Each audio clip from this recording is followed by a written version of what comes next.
So we're going to introduce chapter 9, momentum.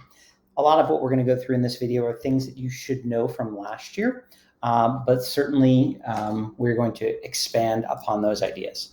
So here we go. So momentum. I guess the first question we have is, what is it, right? A lot of people will use the following definition for momentum: inertia in motion, which pretty much means nothing to anyone. It does let us know a little bit about the equation for momentum, but I don't really think it evokes anything about the meaning of what the concept is about. Certainly, it might get us to the equation, which is P equals, well, inertia. How do we quantify inertia? Well, that's with mass. And then motion, we're quantifying that using velocity. Now, notice I said velocity, because velocity is a vector, and so is momentum. And that's probably one of the most important things we need to say about the concept of momentum, is that it is a vector quantity, right? But what does that number mean? You know, if I just said, oh, that's the amount of inertia in motion, that doesn't really say anything to us. So the way that we're going to conceive about momentum instead is that it is a relative indication of how difficult it is to stop an object.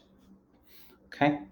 The larger an object's momentum, the more difficult it is to stop. That should make more sense, right? You have a very massive object, very difficult to stop that. If you have an object moving faster, it's harder to stop than an object moving slower. Obviously, very massive objects that are moving very fast are the hardest to stop of all. So that's the way I want you to conceive of that number. Now, why is it important that momentum is a vector? Well, we're going to do a comparison to the last unit in just a moment. So the next thing you should remember from last year is a quantity that we're going to call impulse. So what is impulse? Impulse is the change in momentum,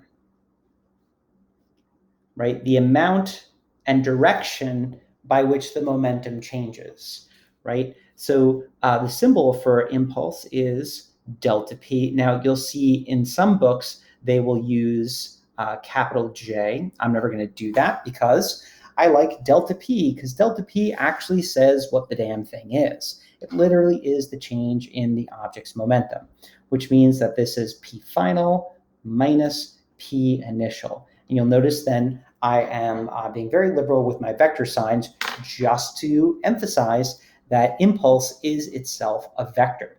Momentum is a vector, impulse is a vector. It is a quantification by the amount by which the momentum changes. And it's going to be super important as to why this is a vector in just a moment. Now, so we have some sort of context here, let's compare this to our last unit where we had energy and work. Impulse is the change in momentum. Work is the change in energy. So there's some natural ideas there about the differences between but the similarities in the structure there. And importantly, the difference here is momentum is a vector, whereas energy is a scalar, right? So there's going to be some distinctions there in between how momentum changes and why momentum changes and what's the main concern momentum changes. So there we go. So if momentum is going to change, that means that an object will have received an impulse. That's the way we talked about it, received an impulse or experienced an impulse, right? So what's going to have to happen in order for that to happen? Well, if momentum is mass times velocity, then one of two things are going to have to change in order for momentum to change. Either the mass is going to have to change or the velocity is going to have to change. Now remember, a change in velocity doesn't have to mean just a change in speed. That could also mean a change in direction because of the vector nature of this. All in all, though, changes in either speed or the direction of velocity should get you into the mindset of the notion of acceleration. For an object that is receiving an impulse, it must be undergoing acceleration while it's receiving that impulse. Therefore, what must cause the impulse? Well, we know if the object's undergoing acceleration, there must be net forces. So we're going to say that net external forces cause impulses. Now, you may be looking at that and going, what's with that phrase external? Well, that's going to be the subject of a later lesson. We will talk about that at that moment. But for now, we're just going to say net external forces cause impulses. So if we're going back to our analogy to the last unit, we had work was a change in energy, right? But what was it that did work? Well, forces did work, but not all forces caused energy to change in the exact same way. In the same way here, we have a specification that in order for forces to cause impulses, we've got to have net forces, and they've got to be external to the system that we're considering. In the same way, like if I wanted to change the total energy of an object, I needed non-conservative forces specifically to do work. If I wanted the kinetic energy to change, then I would consider the net work done by all the forces, right? So we have a condition here that's really, really important when we talk about that. So with that being said, let's talk about some examples. So if I have an object, let's say I have a car here that is traveling along. My car, of course, is a box. My car is, 500 kilograms, and it's initially going 10 meters per second, right? And then I can find that car a little bit of time later that this thing has come to rest.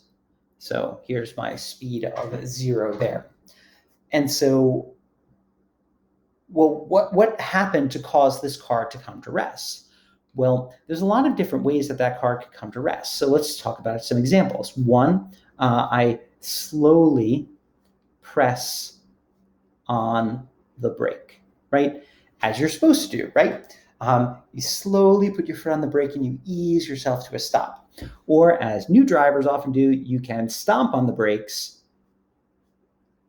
and that'll get you from that 10 meters per second all the way to 0. Another thing you can do is just take your foot off the gas and let it coast to rest, all right? And then there's an unfortunate way for that thing to come to rest. You could hit a wall, right, or a tree, or some other immovable object.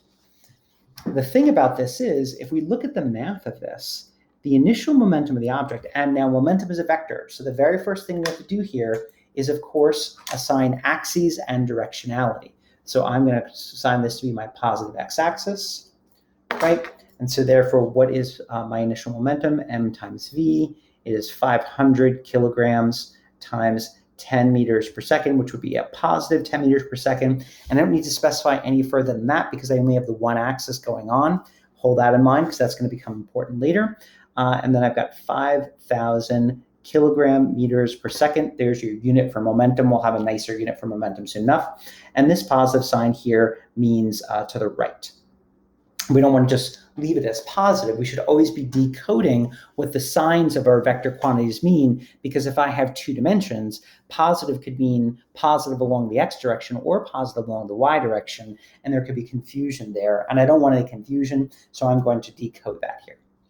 The final momentum of this object, well, I should just say mass initial, velocity initial, mass final, velocity final, is going to be, well, just 500 kilograms times 0 meters per second, or 0 kilogram meters per second. I always don't need a sign on that, right? The mass is not changing in this because generally in our problems they don't. And that's going to be a simplification that we're going to use for most of this course, is the mass is constant through our interactions, okay? So what does that mean about the impulse received? Well, the impulse received here is P final minus P initial, and that is going to be 0 minus positive 5,000 kilogram meters per second, meaning the impulse received here is negative 5,000 kilogram meters per second, or 5,000 kilogram meters per second to the left. And that's what the impulse was. But the interesting thing here is, notice that that's the impulse this object received, no matter how it comes to rest, right? So if I'm comparing 2 objects, identical objects that undergo the same change in motion, those 2 things might have received, well, not might have, received the same impulse. But let's talk about that. First off, what is it that's causing each of these impulses? Well, For 1 and 2, it's clearly the brake, right? The brake is the thing causing that impulse. For thing 3, this is probably a mixture of kinetic friction and air resistance that's causing that thing to come to rest as it slows down. Hitting a wall, well, that's going to be the normal force of the wall, right? And this is obviously the force, the applied force of the brake. So in the different situations, it's different, like different actual forces causing that same impulse. But I think the other thing we'd agree on is that these impulses don't take the same amount of time, right? Obviously, not obviously, but if we're going to rank these in terms of time from fastest to slowest, hitting a wall, that change is going to happen pretty fast. When you stomp on the brakes, probably second quickest. Slowly pressing the brake, third quickest, and then come to coast to rest, that could take quite some time, right? So the same impulse can take different amounts of time. Well, why is that? And that is because the net force that's causing that impulse is going to be different in different cases. Just by common sense, folks, when you hit a wall, right, that net force here, this is when I say 1, this is going to be the fastest, right? Or the smallest time, and this is going to be the slowest or the greatest time. Whereas the net force here, this is going to be the largest net force, and this is going to be the smallest net force, right? So here we have this notion of even doing the same impulse, a certain amount of force can do that impulse, right? Like any net force can eventually stop something if given enough time, irrespective of how big that net force is, right? So there's a relationship here, not only just to comparing the beginning to the end, but also what's causing this. And that relationship is something that you should know as the impulse momentum theorem. And last year, you should have learned that the impulse momentum theorem would be that the change in the object's momentum is equal to the net external force experienced by that object, I'm going to put a vector sign over that, times the amount of time elapsed to do that change. Now, normally when we write time, we just write t. But I'm writing delta t here for a very specific reason, because I want to just really emphasize that this time elapsed is the amount of time to cause this change. Oftentimes when we say t equals 8 seconds, we are saying something happened between 0 and t equals 8. Or we could mean what's true instantaneously at t equals 8. And I want to leave no doubt in our mind here that we're talking about a finite amount of time over which an event is happening. And what is that event? That event is this change in momentum, this impulse, this change in motion that's occurring due to this very specific net external force. And that should be what you learned last year as the impulse momentum theorem. Now, that should also tell us something else. Impulse here is measured in kilograms meters per second. But if we look at units here, then that should equal the units of force times the units of time, or the Newton second. And these are equivalent measures. The kilogram meters per second is a Newton second. Generally, I use Newton second. I just think it's easier to write. No denominators, it's cleaner. Okay? So, impulse momentum theorem. And you should have done quite a bit with this last year, because the impulse momentum theorem explains a lot. For example, it explains why when you jump off something, right? Let's say you jump off a ledge and you hit the ground. What should you do? Well, you should bend your knees. Why should you bend your knees? Well, irrespective of whether you bend your knees or not, that mass, if it falls the same distance, right, it's going to go from whatever velocity it has just before it hits to 0. That means that two objects that jump off the same ledge, people, whether they bend their knees or not, are going to receive the same impulse from the ground because they're going to undergo the same change in motion. Therefore, by bending my knees, I actually increase the time over which to do that impulse. I can do that impulse more gradually. Therefore, the net force experienced by me is less. I can actually manipulate the amount of force. A lot of people want to say something like you absorb the force. Blah, blah, terrible, terrible. Force can never be absorbed. All you're doing with this is you're actually making the actual amount of force less. Let's go back to our car example, right? Let's say our car unfortunately does hit the wall. Well, there's a whole bunch of safety devices that we can use in order to make hitting that wall more safe. I mean, it's not a good situation. Obviously, we want to do this by slowly pressing the brake. But let's say we hit the wall. Things like airbags and seatbelts. All those things you're doing is because your body is going to go from moving to not moving, right? That change in motion is happening. By extending the time even a little bit, we're reducing the amount of force experienced. Because when you hit a wall, you come to rest really quickly if nothing else is going on. Like if you were to hit like the steering column or the windshield, you might come to rest over like 0.15 seconds. If a seatbelt can increase that amount of time to even 1.5 seconds from 0.15 seconds, that's 10 times more time, meaning you experience 10 times less force, even though you're only extending the time by about like a second and a fraction. That fractional increase in the amount of time has huge implications when you're talking about timescales such as that, right? And that's really the logic behind most cushioning devices. All cushioning devices are doing are increasing the amount of time to decrease the amount of force to do the same impulse. In bad car crashes, you see the front of a car crumples up, the crumple zone of a car. Once again, why is that there? To increase the time to do the same impulse, to decrease the force experienced. Now, there are other safety measures within a car, but I thought I wanted to mention them. Impulse momentum theorem, super practical, super important. Now, that's assuming that we're comparing two things undergoing the same motion. I could also talk about two things experiencing the same net force. The longer I exert that same net force, the greater the amount of change that I can experience. That should make sense. Or if I'm doing this a force for this two different amounts of time, or the same amount of time, the larger force will cause the bigger change, right? So this equation is really versatile because depending on the situation, I could be holding any of these three things constant. The next thing I want you to notice is that whereas momentum is always in the same direction as the velocity because mass is always positive, right? Therefore, because time is always positive, time moves forward, so our elapsed time is always going to be a positive number, that the impulse is always in the same direction as the net external force acting on an object, right? So the impulse momentum theorem, super important.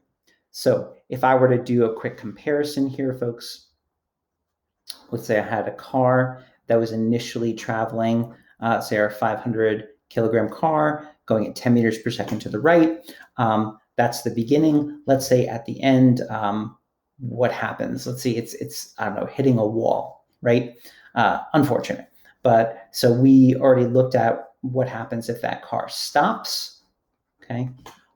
What happens if that car, I don't know, breaks through the wall, right? And it still is going 2 meters per second forward. Or what happens if that car bounces off the wall? Because that actually happens sometimes, that cars will, hit something and then kind of like end up going backwards. Well, remember that we said to the right was positive.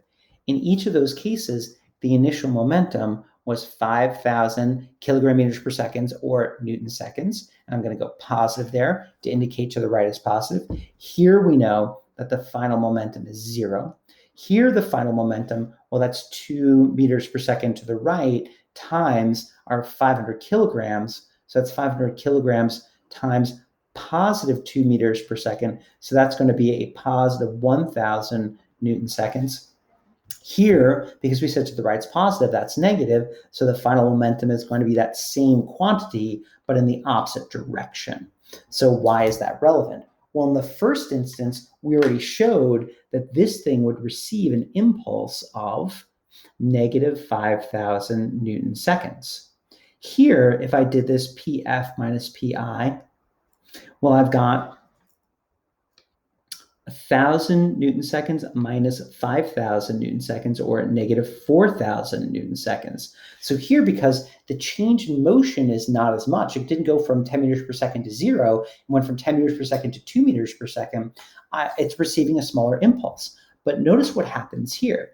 PF minus PI, I've got negative 1,000 Newton seconds minus 5,000 Newton seconds. I've got an impulse of negative 6,000 Newton seconds. The thing that bounced off actually received the larger impulse. Well, why is that? Well, that's because momentum is a vector concept. The amount by which it changes matters with direction, right? Whereas with work and energy, it doesn't. If I have a kinetic energy of 100 joules and now I have a kinetic energy of 150 joules, the change in the energy is 50 joules, irrespective of what direction that thing's going. Here, the direction of the object afterwards compared to before affects the amount of change that I'm recording, right? And that's actually super important, which is why oftentimes work energy and impulse momentum theorem go hand in hand with each other, because they describe the same change in two different ways.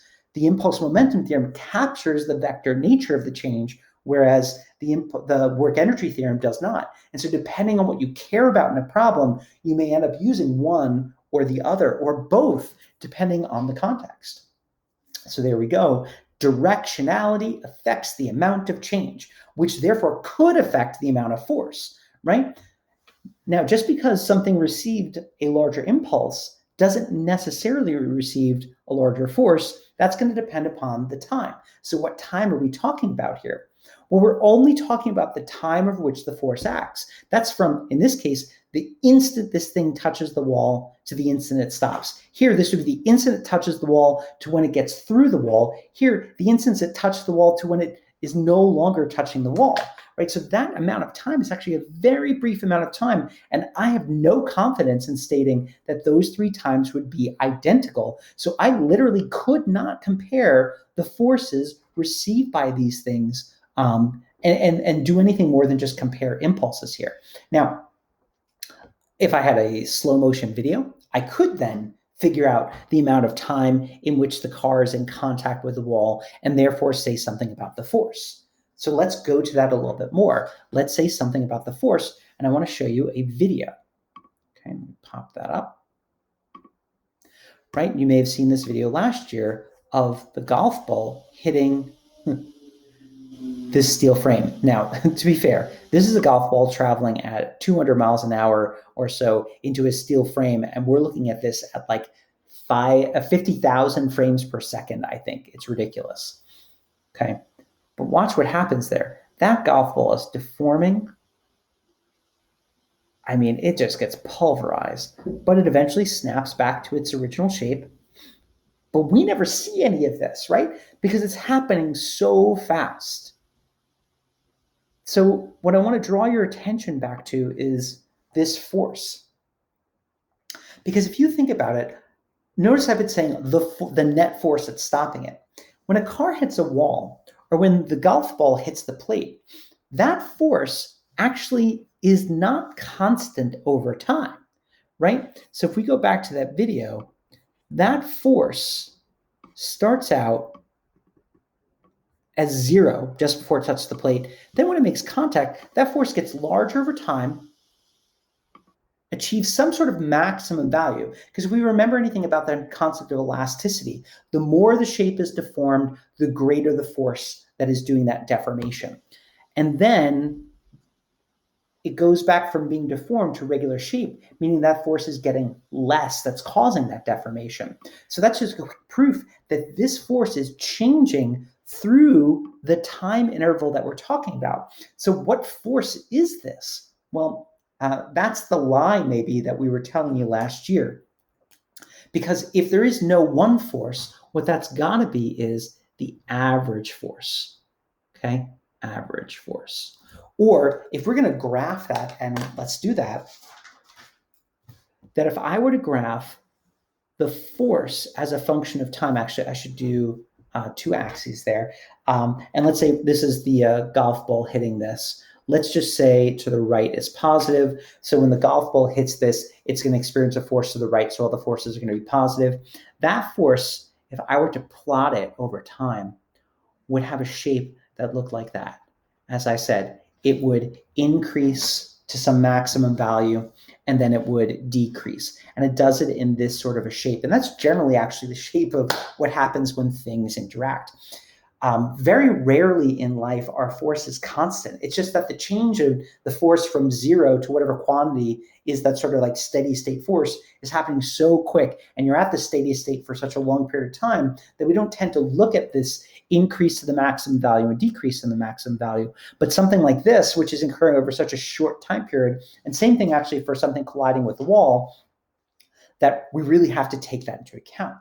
So how are we going to deal with this? How would we find the impulse? How would we know what the average force is? Well, here I'm going to remind you of something that we've talked about in the past, hopefully, the average value theorem, right? Whether you learned it from us or you learned it from your math teacher, if I want the average value of a function, the way I do that is I take the integral of that function between the two places I want the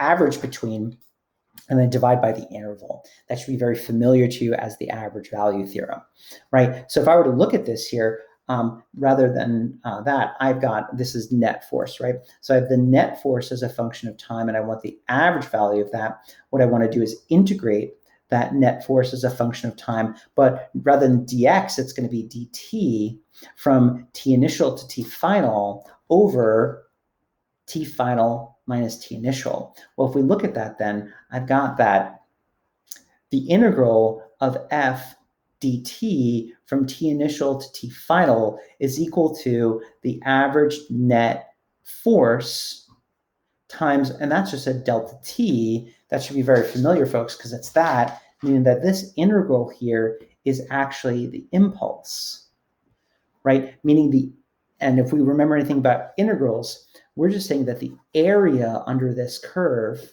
this area is equal to the impulse, okay? And that's the calculus notion that I wanted to bring up this year, that if we're talking about the impulse momentum theorem, not technically, but actually, impulse is equal to the integral of f vector dt from t initial to t final, okay? That is actually the impulse momentum theorem. But let's not overdo it, because if f is constant, f pulls through the integral, and then I just end up with dt on this side, which is just back to, this should be net, back to exactly what we had before. And so we shouldn't complicate things if we have constant forces, or if we can reasonably say that we know the average force, right? So there we go. That's how we're going to introduce some calculus into this. Now, for most of our work, we're not going to care actually too much about that integral. But why do we actually care? Well, the reason why we care is if I was going to talk about the average force here, right, I'd probably do something like it'd be about there, right? So that this area could fill into this, so that the area underneath the red line is essentially the same thing as what this bell curve looks like. So that is my average force. This is my max force. So why do I care about this? Well, engineers, if you're going into engineering, you care about that max force because that determines whether an object breaks. Physicists, we often care more about the average force because we're not dealing with material science, so we're not concerned with what that max force is, right? But I'm going to tell you, engineers, you are definitely going to care about the shape of that graph. For physicists, we're only going to care about where that average is, right? So there it is. So if we want to go back to that same idea of what are we doing then from a calculus perspective when we bend our knees, right? I have that graph. There's my impulse, say, or there is my force over time. Well, what are we doing? Well, remember, we're going to do the same impulse, but over a larger time. So graphically, that says I'm going to do the same amount of area, but over a larger time. So what that ends up doing is it ends up bringing the whole hill down, because by stretching it, this comes down, meaning my average force is decreased as well. So from a graphical sense, if that area is finite and I stretch it out and I do that impulse over a longer time, you can see why that affects the net external force that was affected by this. So that's what we've got as a basics. So momentum, the directionality matters. Impulse is just the change in momentum, and this is how we bring calculus into it. Now, I'm just going to back us up just half a second as well. One last calculus notion while we're there. If I look at my impulse momentum theorem again here, right, and I just rearrange it,